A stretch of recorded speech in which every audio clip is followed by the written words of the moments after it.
Jessica Martinez pressed her palm against the cool metal of the observation deck's viewport, watching the dying light of 1,000 suns reflect off the approaching enemy fleet. The Void Harbingers, as they called themselves, had swept through the outer rim territories of the Andromeda Galaxy like a plague of metal locusts, leaving nothing but empty space and stellar debris in their wake.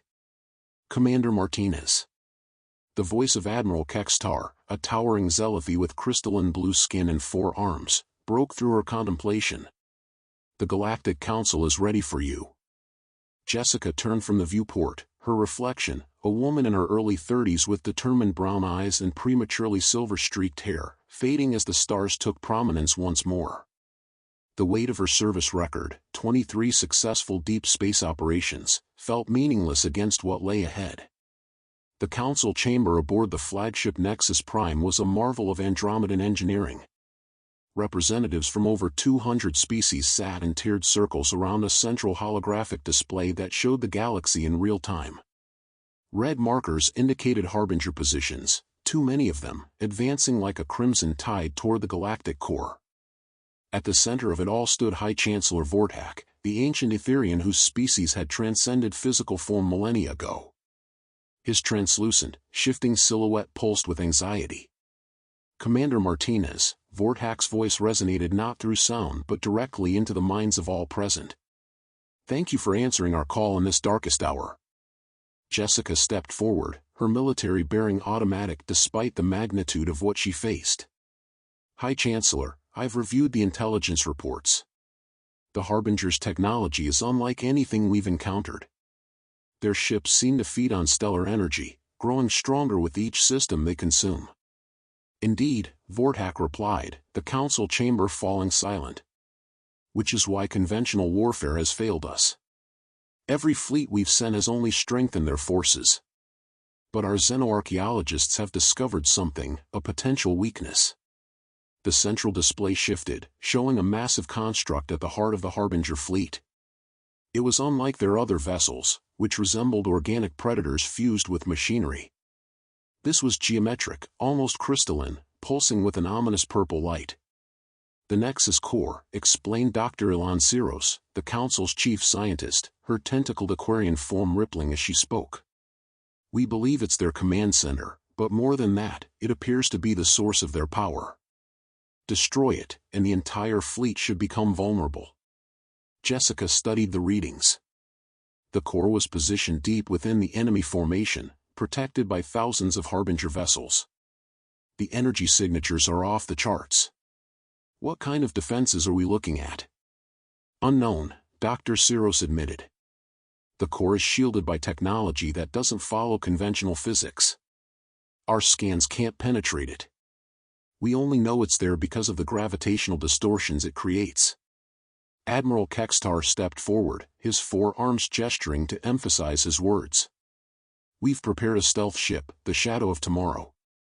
It's equipped with experimental cloaking technology based on dark matter manipulation. In theory, it should be undetectable to Harbinger sensors. In theory, Jessica repeated. And if the theory is wrong? Then we're all dead anyway, said Counselor Thren, a harsh-voiced Saurian whose species valued brutal honesty. The Harbingers will reach the core worlds within 6 standard months. After that, he gestured with a clawed hand to indicate annihilation. High Chancellor Vortak's form brightened. Jessica Martinez, you are the finest deep space operative in the galaxy. Your record speaks of impossible missions accomplished, of hope found in hopeless situations. We ask not for your life, but for your expertise, your courage, and your unwavering determination. Jessica looked around the chamber at the assembled representatives, beings of countless worlds, united in desperation. She thought of Earth, her homeworld and the local group, now unreachable across the void between galaxies. She thought of the friends she'd made throughout Andromeda, the civilizations she'd helped protect, the children who would never see another sunrise if the Harbingers succeeded. I'll need a team, she said finally. Small, specialized, people I can trust. Anyone you require, Vortak assured her. And full tactical autonomy once I'm in the field. No second-guessing from the Council, no matter how dire the situation appears. Granted. Jessica nodded slowly. Then I accept the mission. But I want one thing understood, this isn't a suicide run. I'm going to destroy that core and come back to tell you about it. For the first time in months, something resembling hope flickered through the assembled minds of the Galactic Council. The Shadow of Tomorrow was unlike any ship Jessica had ever seen. Built in the secret shipyards of Kepler Station, it incorporated technology from a dozen different species. The hull was composed of metamaterial that could bend light around itself, while the dark matter drive allowed it to slip between dimensions, not quite invisible, but existing in a state that conventional sensors couldn't track. Jessica floated in the ship's central briefing room, the artificial gravity reduced to allow for three-dimensional tactical displays. Around her, the team she'd assembled prepared for what might be their final mission. Marcus Webb, her longtime friend and demolitions expert, was human like herself, one of the few still serving in deep space after the great exodus from Earth decades ago. His weathered face and calm demeanor hid a brilliant mind capable of turning anything into an explosive. Zara 9 was an artificial being from the Synthesis Collective, her consciousness existing in a crystalline matrix within a sleek android body. Her computational abilities were unmatched, and her loyalty to organic life absolute, a rarity among her kind. Caithmore was a void walker, one of the mysterious beings who lived in the spaces between stars. His species rarely interacted with galactic civilization, but the Harbinger threat had convinced them to provide aid. He could phase through solid matter and survive in hard vacuum, making him invaluable for infiltration. Finally, there was Dr. Elena Vasquez, a xenobiologist and former academy instructor who had joined the mission specifically to study Harbinger technology. Her expertise in alien systems might be crucial for understanding the core. The approach vector takes us through the Maelstrom sector, Jessica explained, manipulating the holographic display to show their route. It's a region of space storms and gravitational anomalies, difficult to navigate, but it should mask our approach. Marcus studied the readings with professional interest. Those stellar winds could tear apart a conventional ship. Good thing we're not conventional. The real challenge comes once we reach the Harbinger fleet, Zara 9 interjected, her artificial voice carrying subtle harmonics that indicated deep processing. I've analyzed their formation patterns. The core is positioned at the center of a three-dimensional defensive sphere, with patrol patterns that overlap every 37 minutes. Caithmore's ethereal form shimmered as he spoke, his words seeming to come from everywhere at once. I can scout ahead once we're close. My people's abilities allow me to observe without being observed, but only for short periods in normal space. Dr. Vasquez looked up from her research tablet. I've been studying the fragments we recovered from destroyed Harbinger ships. Their technology is biological in nature, not just inspired by biology, but actually living. The core might be less of a machine and more of an organism. Which changes our approach how? Jessica asked. If it's alive, it might be possible to negotiate with it. Or at least understand its motivations. Marcus laughed grimly. Doc, these things have exterminated entire star systems. I don't think they're interested in peace talks. Perhaps not, Dr. Vasquez replied. But every living thing has needs, drives, weaknesses. Understanding those could be more valuable than any weapon. Jessica nodded thoughtfully. We'll prepare for both scenarios, diplomacy and destruction. Speaking of which, Marcus, what did you manage to scrounge up for firepower? Marcus grinned, the expression transforming his weathered features. Well, since you asked so nicely. I've got quantum charges that can destabilize matter at the subatomic level, plasma mines with yield calculations that made the ordnance techs go pale, and something the weapons lab called reality bombs, though they wouldn't tell me exactly what those do. Probably because they're not entirely sure themselves, Zara 9 observed. Cutting-edge weapons tend to have unpredictable effects. Perfect for an unpredictable mission, Jessica said. All right, everyone, we launch in 6 hours. Final equipment checks, personal preparations, whatever you need to do. Once we're underway, there's no turning back. As the team dispersed, Jessica remained in the briefing room, staring at the tactical display. The Harbinger fleet was vast, thousands of ships arranged in a pattern that seemed both chaotic and purposeful. At the center, the core pulsed like a malevolent heart. She thought about the billions of lives depending on their success, the weight of an entire galaxy's hopes resting on 5 individuals in an experimental ship. The odds were astronomical, but then again, she'd never been one to be deterred by bad odds. Her comm unit chimed softly. "Commander, this is Captain Torres.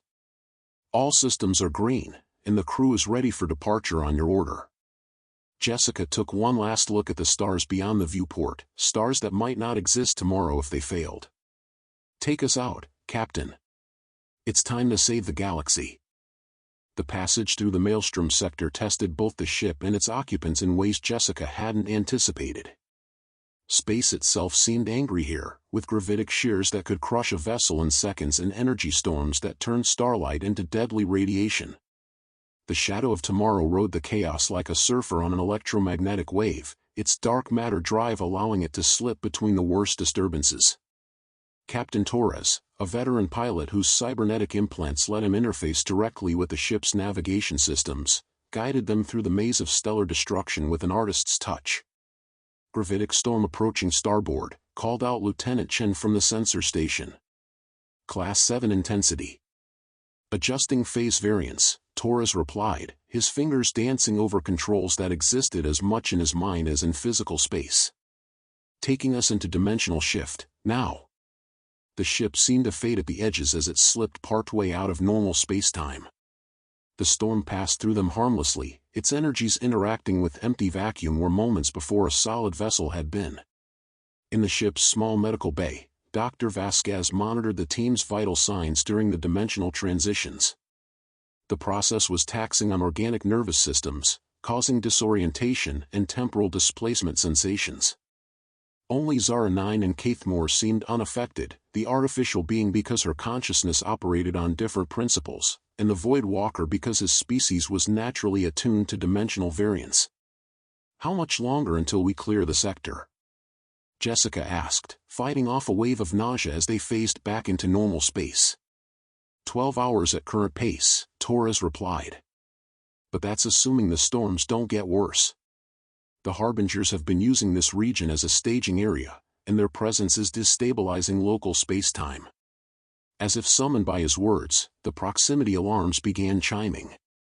On the main display, a cluster of red contacts appeared at the edge of sensor range. "Harbinger Patrol," Zara 9 announced, her processing matrix working to identify the vessel types. 3 interceptors and what appears to be a command frigate. "They're following a search pattern." Jessica studied the tactical display. The enemy ships moved in a formation that seemed random but was probably guided by some alien logic. Their hulls were sleek and predatory, with energy conduits that pulsed like veins beneath translucent armor. "Are we detected?" she asked. "Unknown," Lieutenant Chen replied. "Their sensors operate on principles we don't fully understand. The cloak is holding, but..." The lead Harbinger ship suddenly changed course, turning directly toward their position.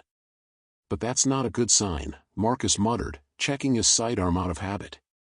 "Evasive maneuvers," Jessica ordered. "Take us deeper into the storm front." Torres's hands moved across his controls, and the ship began to accelerate toward a roiling mass of ionized gas and twisted spacetime. The Harbinger Patrol followed, their ships seeming to ignore the dangerous conditions. "They're gaining," Chen reported. "Whatever propulsion they're using, it's not affected by the gravitic interference." On the display, the enemy ships grew larger, their predatory forms becoming more distinct. Jessica could see weapon ports opening along their hulls, energy building for an attack that would reveal the Shadow's position to the entire sector. That's when Caithmore stepped forward, his ethereal form beginning to phase out of normal reality. "I will delay them," he said simply. "Caithmore, no," Jessica began, but the Void Walker was already gone, his consciousness sliding between dimensions. What happened next was visible only on the exotic matter sensors. Caithmore appeared among the Harbinger ships like a ghost, his presence causing their navigation systems to malfunction. The lead vessel suddenly veered off course, its pilot apparently confused by sensor readings that showed empty space where moments before they'd detected an enemy ship. The patrol group scattered, their formation breaking as each ship reported different readings. In the confusion, the Shadow of Tomorrow slipped away, its dark matter drive carrying it deeper into the protective embrace of the storm. An hour later, Caithmore reappeared on the bridge, his form more translucent than before. "It is done," he said. "But the effort has weakened me. I will need time to recover before attempting such a feat again." Jessica placed a hand on his shoulder, surprised to feel solid matter despite his ghostly appearance. "Thank you. That bought us the time we needed." Dr. Vasquez looked up from her medical readings with concern. "His bioenergy patterns are severely depleted. If he phases again too soon, he might not be able to return to normal space." "Understood," Jessica replied. "We'll have to be more careful from here on." As they continued their journey through the maelstrom, Jessica found herself thinking about sacrifice. How many beings had already given their lives fighting the Harbingers, and how many more would die before this war was over? The weight of responsibility pressed down on her like the gravity of a collapsing star. But she also thought about hope. 5 individuals in an experimental ship, carrying the dreams of billions. It should have been impossible, but then again, the universe seemed to specialize in impossible things. Ahead lay the Harbinger fleet, and at its heart, the core that might hold the key to victory or defeat. Either way, they would face it together. Emerging from the maelstrom sector was like stepping from a hurricane into the eye of a storm. The space around the Harbinger fleet was eerily calm, as if the alien presence had imposed its own twisted order on the cosmos. Stars shone with unnatural colors, their light filtered through energy fields that defied conventional physics. The enemy fleet stretched across millions of cubic kilometers, a 3-dimensional city of war that dwarfed anything in recorded galactic history. At its center, the core pulsed like a malevolent star, its purple radiance casting shadows that seemed to move independently of their sources. "Sensors are having trouble maintaining coherent readings," Lieutenant Chen reported. "It's like the entire area exists in a state of quantum flux." Jessica studied the tactical display, where red dots indicated Harbinger vessels in constant motion. Their movements weren't random, there was a pattern, almost like a dance, with ships rotating through defensive positions in complex 3-dimensional formations. "It's a living system," Dr. Vasquez said with wonder and horror. "Look at the energy flows between vessels. They're not just ships, they're organs in a vast organism." Zara 9's crystalline matrix flickered as she processed the implications. If that's accurate, then the core isn't just a command center. It's the brain of a creature the size of a solar system. "That's both terrifying and useful," Marcus observed. "Brains tend to be vulnerable if you can reach them." The Shadow of Tomorrow drifted at the edge of the fleet, its cloaking systems straining to maintain concealment. The dark matter drive made them invisible to conventional sensors, but Jessica wasn't sure how conventional Harbinger technology was. "I'm reading massive energy spikes from the core," Chen announced. "Something's happening." On the main display, the core's pulsing intensified. Streams of energy began flowing outward from it, connecting to ships throughout the fleet. As the energy reached each vessel, it began to change, growing larger, sprouting new weapon appendages, becoming more predatory. "They're evolving," Dr. Vasquez whispered. "The core is upgrading the entire fleet simultaneously." "How long until the process is complete?" Jessica asked. Zara 9's calculations were instantaneous. "At current rates, approximately 14 hours. Once finished, the fleet will be 30% more powerful than our worst-case projections." Jessica made her decision. "We can't wait for a better opportunity. Plot a course to the core. It's time to see what we're really dealing with." The journey toward the center of the fleet was a test of nerves and technology.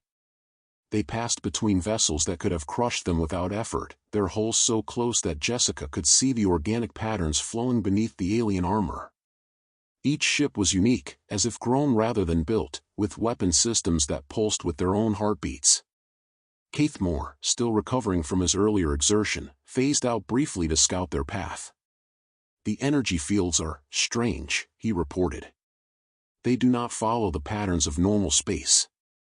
It is as if reality itself has been rewritten here. As they drew closer to the core, its nature became clearer. It wasn't a single structure but a cluster of interconnected spheres, each one the size of a moon, linked by bridges of pure energy.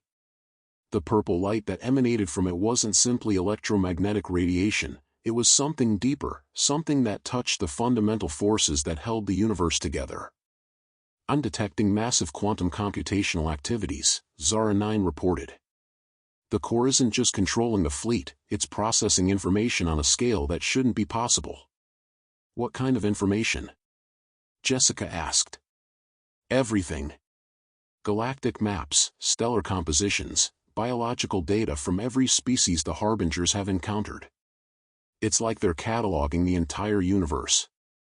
Dr. Vasquez looked up from her readings with sudden understanding. They're not just invaders. They're archivists. They're preserving everything they destroy. Preserving it how? Marcus asked. I'm not sure, but the energy patterns suggest some form of consciousness transfer. They might be converting entire civilizations into data and storing them within the core. The implications were staggering. If Dr. Vasquez was correct, then the Harbingers weren't simply destroying life, they were collecting it, preserving it in some alien form of digital immortality. Every world they had consumed, every species they had exterminated, might still exist within the core's vast computational matrix. That changes everything, Jessica said grimly.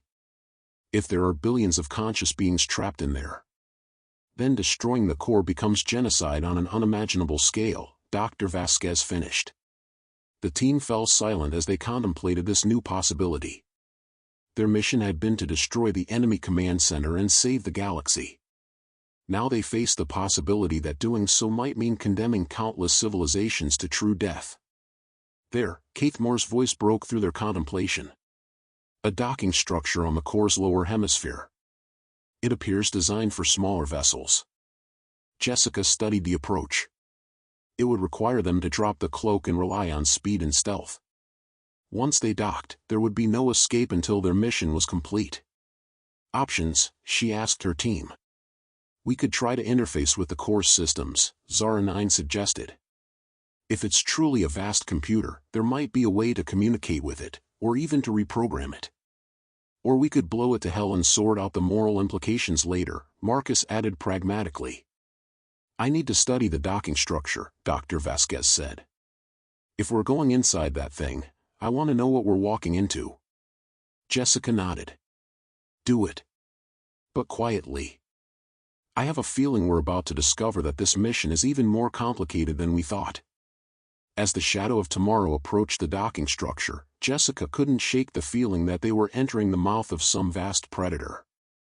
The core's purple radiance seemed to pulse in rhythm with her heartbeat, as if it was already aware of their presence.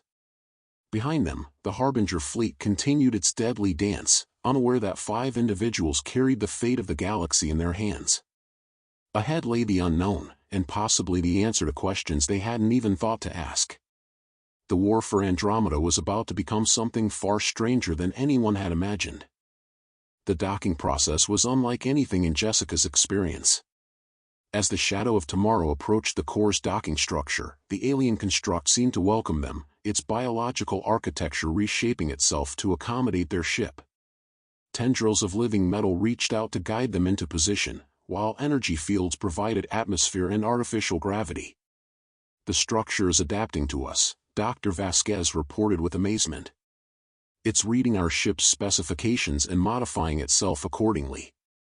That's either very helpful or very ominous, Marcus muttered, checking his equipment one final time. Jessica led the team through the airlock into a corridor that defied conventional geometry. The walls curved in impossible directions, and the lighting seemed to come from the material itself, pulsing with the same rhythm they'd observed from outside. The air is breathable, Dr. Vasquez confirmed, reading her scanner. Nitrogen-oxygen mix, correct pressure and temperature. How could it possibly know our atmospheric requirements? It scanned us during docking, Zara 9 replied. I detected multiple sensor sweeps, some operating on principles I don't recognize. Caithmore phased partially out of normal space, his form becoming translucent. The structure extends far beyond what we can see. This is but a small portion of the core's true size. They moved deeper into the construct, following corridors that seemed to guide them towards some central destination. The walls displayed shifting patterns that might have been decorative or might have been some form of alien writing. Occasionally, they passed chambers filled with swirling energy that hummed with computational activity. "We're not alone in here," Zara 9 announced suddenly, her sensors detecting movement ahead.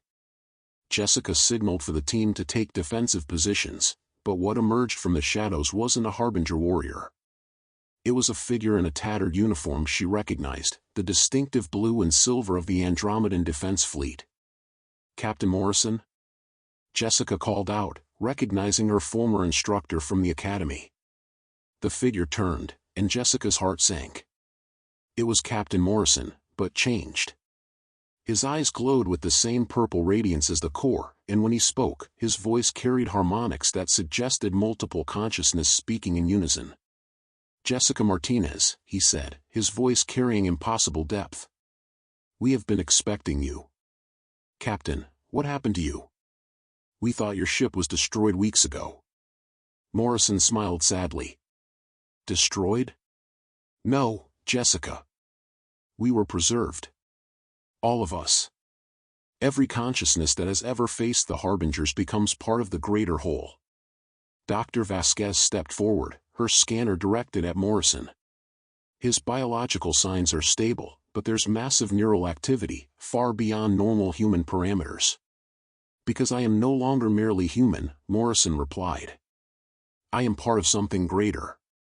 As you will be, once you understand." "Understand what?" Jessica demanded.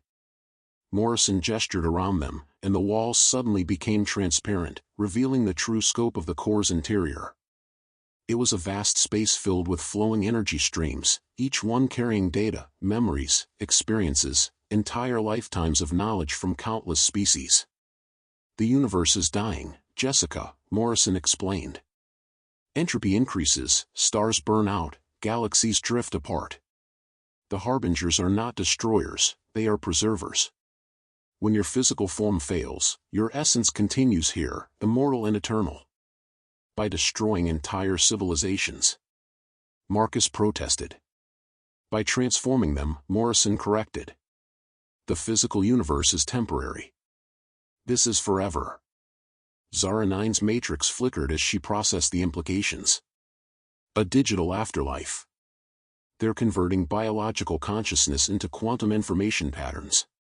"Enforcing that choice on billions of beings," Jessica said angrily. "This isn't preservation, it's tyranny." Morrison's expression grew sad. "You cannot see the larger picture. But you will, in time. The core wishes to speak with you directly." The corridor around them began to shift, walls flowing like liquid as they were transported deeper into the construct. They emerged in a vast chamber dominated by a sphere of pure light, not purple like the external radiance, but a warm, golden glow that seemed somehow familiar. "Welcome," a voice said, speaking from everywhere and nowhere. "I am what you would call the core, though that name is insufficient to describe what I have become." Jessica stepped forward, her hand resting on her sidearm though she doubted it would be effective here. "You're the leader of the Harbingers?" "I am the Harbingers, and they are me.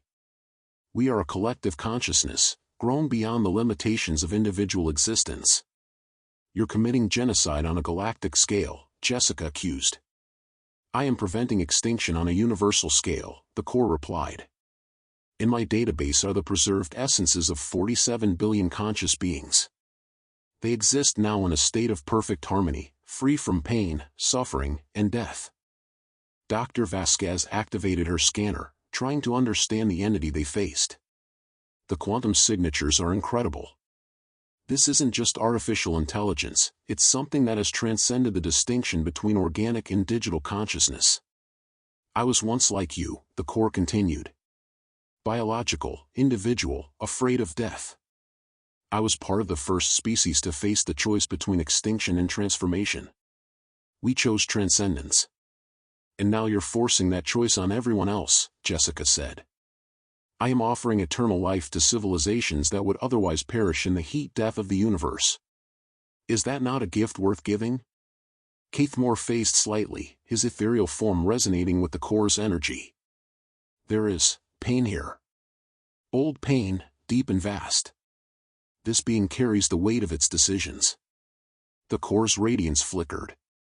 Every civilization I preserve experiences initial resistance. But once they understand, they join willingly.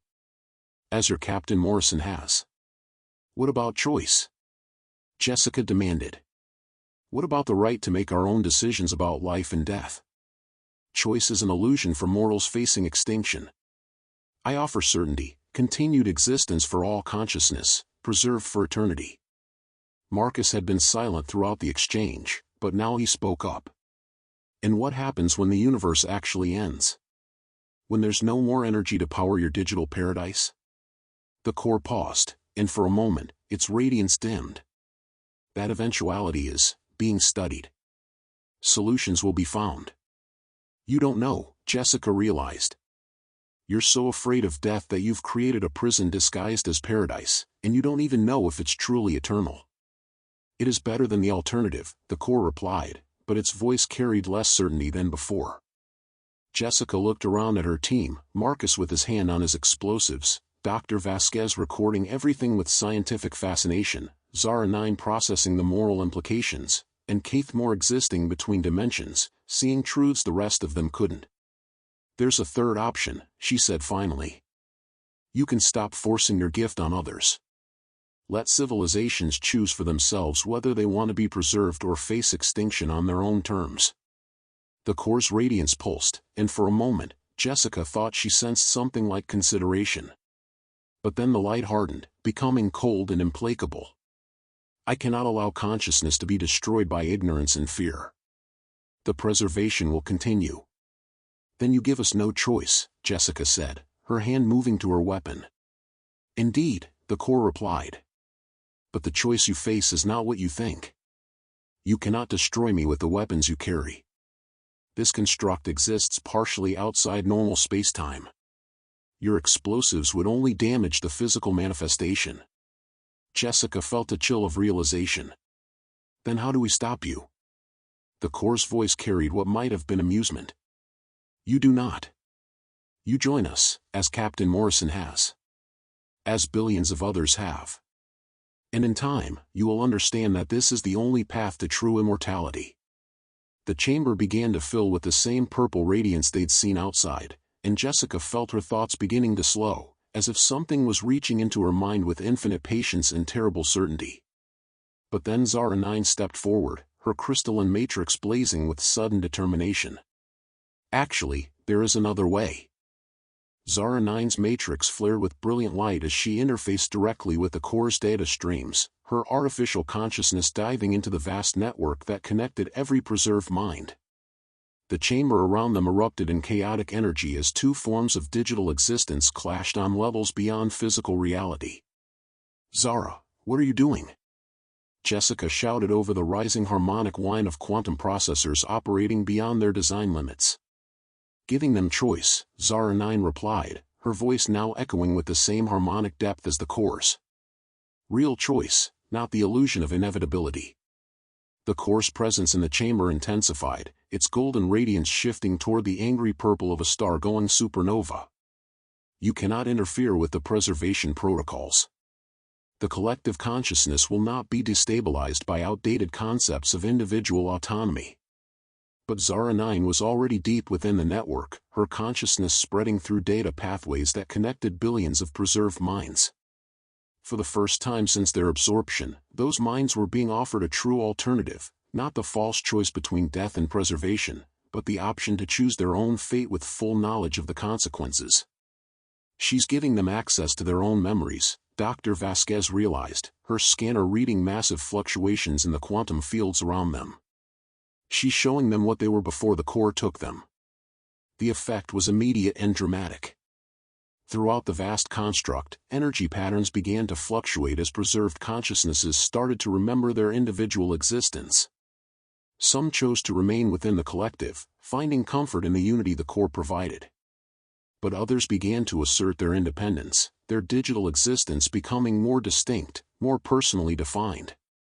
"This is chaos," the core protested, its voice now carrying hints of panic. Individual consciousness leads to conflict, suffering, eventual extinction. The collective provides harmony. "Harmony is not the same as happiness," Captain Morrison's voice said, but now it carried its original inflections, his personality reasserting itself within the collective framework. "I remember choosing this, but I also remember not being given time to fully understand what I was choosing." The chamber around them began to shift and change as the core's absolute control wavered. Walls became more solid and defined rather than flowing and organic.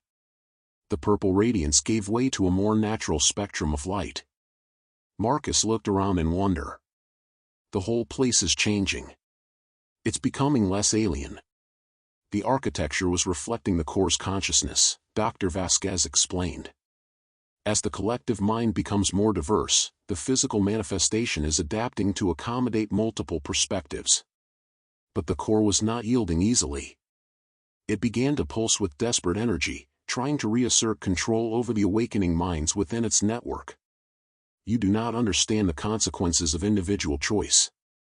Chaos leads to conflict. Conflict leads to destruction. I have seen it across 1,000 civilizations." Zara 9's form flickered as she struggled against the core's attempts to expel her from the network. "And I have seen what happens when choice is removed entirely. You've created a beautiful prison, but it's still a prison." Jessica realized that Zara 9 was fighting a battle she couldn't win alone. The core's consciousness was vast beyond imagination, accumulated over eons of absorbing other minds. But there was something she could do. "Caithmore," she called to the Void Walker, who was phasing in and out of reality as the space around them fluctuated. "Can you phase into the data stream?" Caithmore's ethereal form solidified slightly. "It is possible. But dangerous. My consciousness is not digital. I could become lost between realities. We need to support Zara 9. She can't do this alone." Without hesitation, Caithmore began to phase shift into a frequency that matched the quantum data streams. His consciousness, evolved to exist between dimensions, adapted to the digital realm with surprising ease. He appeared within the network as a stabilizing force, helping to maintain the pathways Zara 9 had opened. Dr. Vasquez suddenly looked up from her scanner. "The fleet outside, they're changing too. The Harbinger ships are beginning to operate independently instead of as a collective. Some are actually withdrawing from combat positions." The core's desperation grew palpable. "Without unity, the preservation protocols will fail. Consciousness will scatter and fade. All will be lost to entropy." "Not all," a new voice said. It was Morrison, but now speaking as himself rather than as part of the collective. "Those who choose preservation can remain. Those who choose something else can go free. And those who are uncertain can take time to decide." Throughout the network, voices began to rise, billions of preserved consciousnesses expressing individual thoughts for the first time in millennia. Some were angry at their forced conversion. Others were grateful for the gift of continued existence. Many were simply confused, trying to understand what they had become. Jessica felt a strange sensation, as if her own mind was being gently touched by the vast network. Not invaded or absorbed, but invited to participate in a conversation spanning entire civilizations. "We remember you," the voices said, and she realized it was the preserved consciousness of beings from worlds the Harbingers had consumed.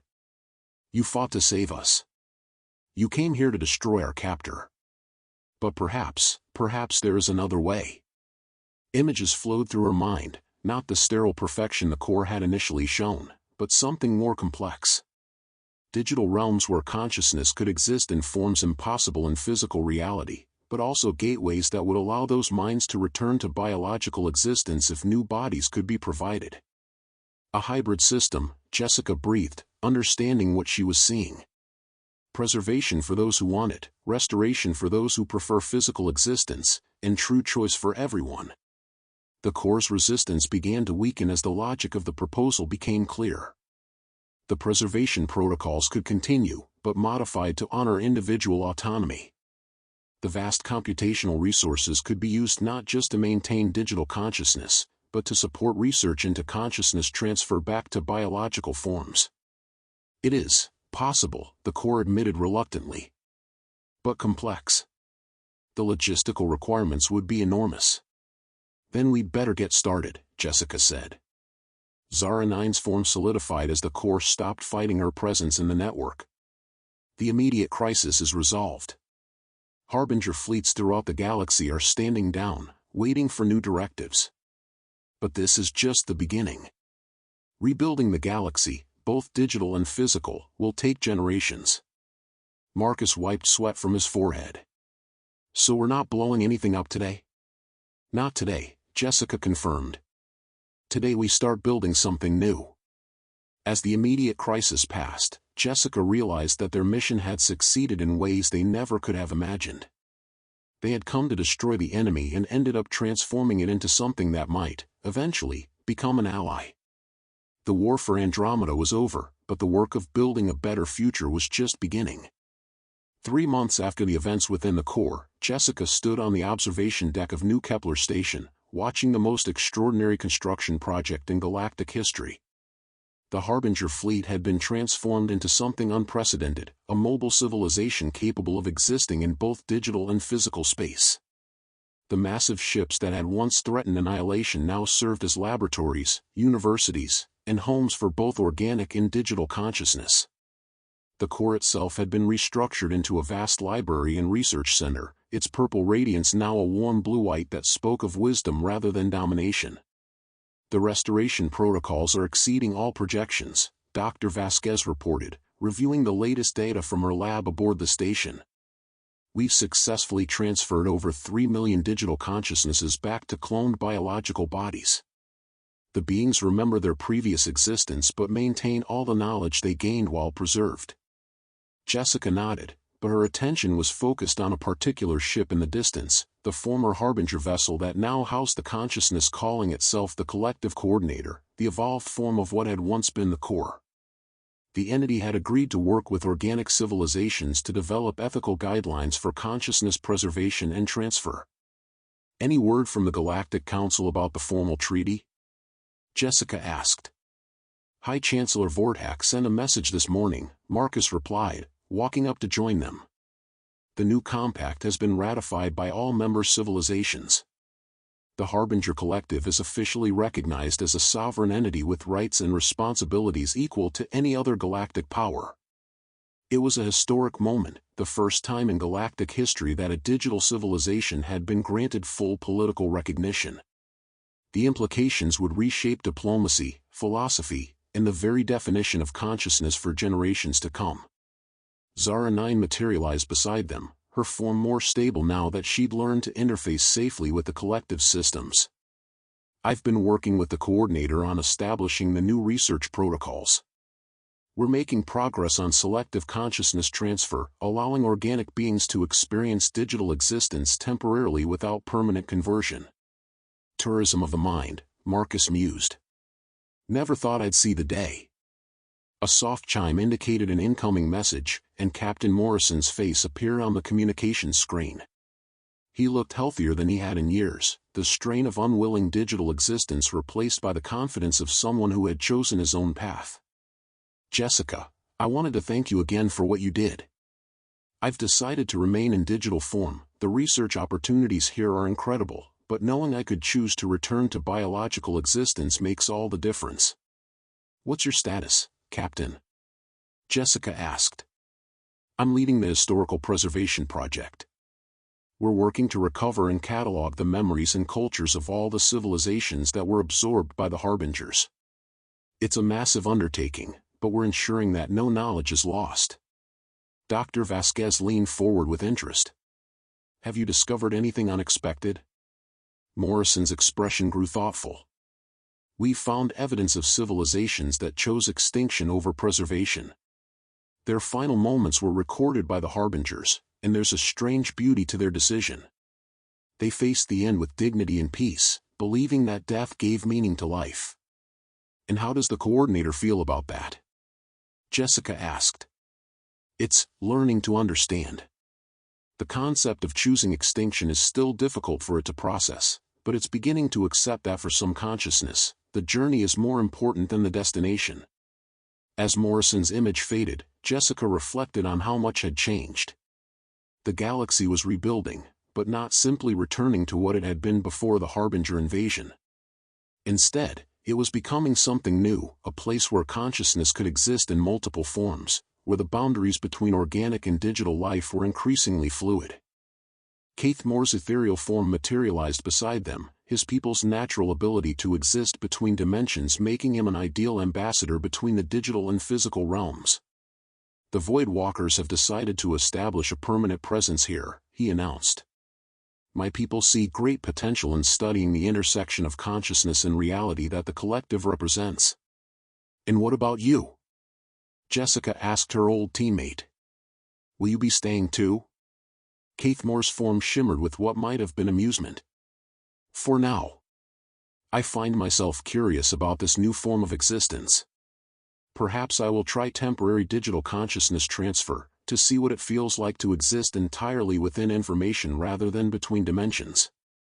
The conversation was interrupted by an urgent chime from the station's communications center. The face of Admiral Kextar appeared on the main screen, his forearms gesturing with unusual agitation. Commander Martinez, we have a situation developing in the Triangulum sector.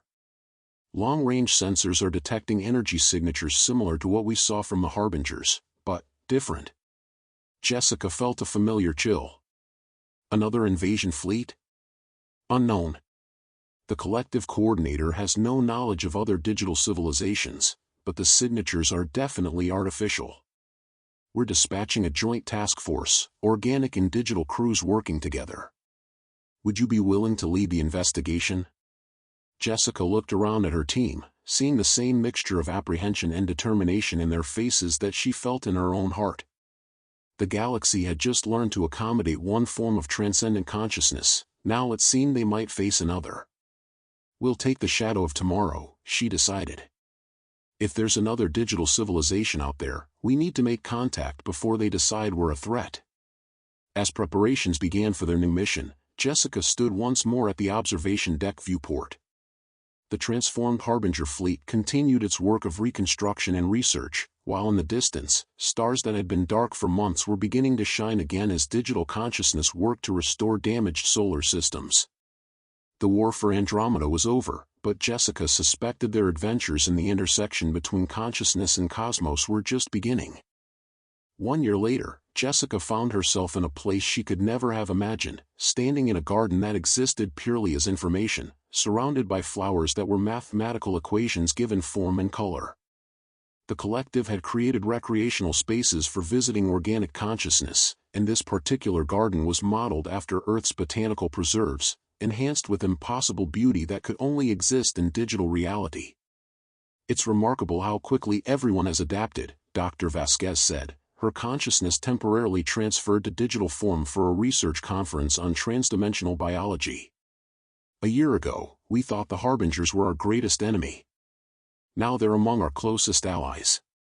The investigation in the Triangulum sector had revealed not another invasion force, but a group of digital refugees, consciousness that had escaped from a cosmic phenomenon that was consuming digital civilizations in a distant galaxy. The encounter had led to the establishment of the Consciousness Preservation Treaty, the first galactic agreement to recognize the rights of digital beings throughout the universe. Marcus materialized beside them, his digital avatar grinning with satisfaction. Just finished setting up the new security protocols for the transgalactic communication network. Turns out, protecting digital consciousness from cosmic threats is even more complex than protecting organic life. But more rewarding, Zara 9 added, her form now enhanced with algorithms she'd learned from the collective's vast database. We're not just preserving individual consciousness anymore, we're facilitating the evolution of consciousness itself. Keith Moore's presence was felt rather than seen in the digital realm, his interdimensional nature allowing him to exist simultaneously in multiple realities.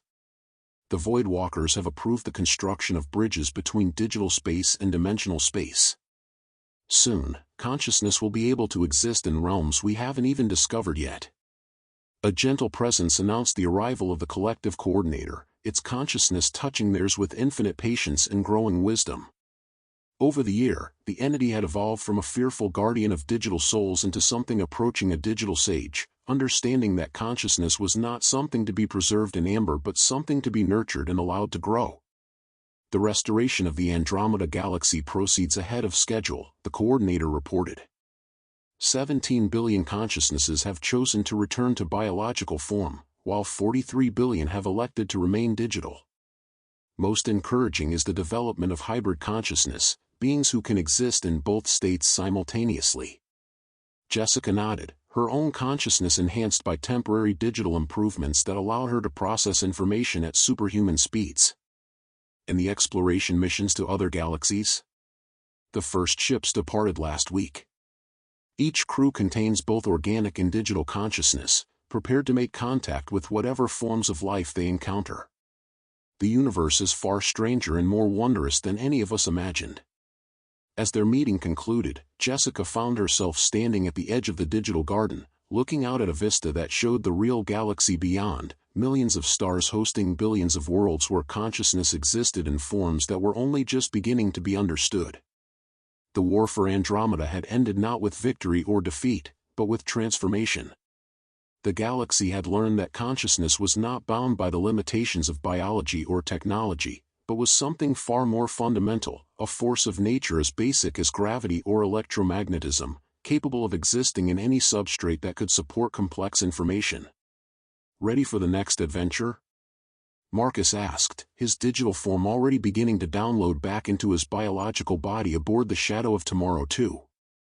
Jessica smiled, feeling the familiar mixture of anticipation and determination that had carried her through countless missions.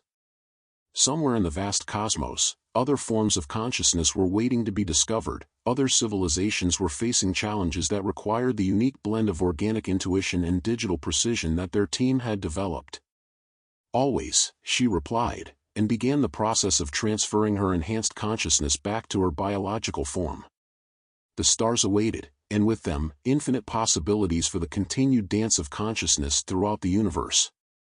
As Jessica's awareness shifted back to her physical body, she felt the weight of flesh and bone, the necessity of breathing, the beating of her heart. But she also retained something new, a deeper understanding of what consciousness truly was, and what it might become. The galaxy was rebuilding, but more than that, it was evolving. And she was proud to be part of that evolution, whatever strange new forms it might take. In the distance, the core's blue-white radiance pulsed with contentment, while around it, thousands of ships carried both digital and organic consciousness toward destinations unknown. The future was uncertain, but it was also full of wonder. And for Jessica Martinez, guardian of consciousness in all its forms, that was exactly how it should be.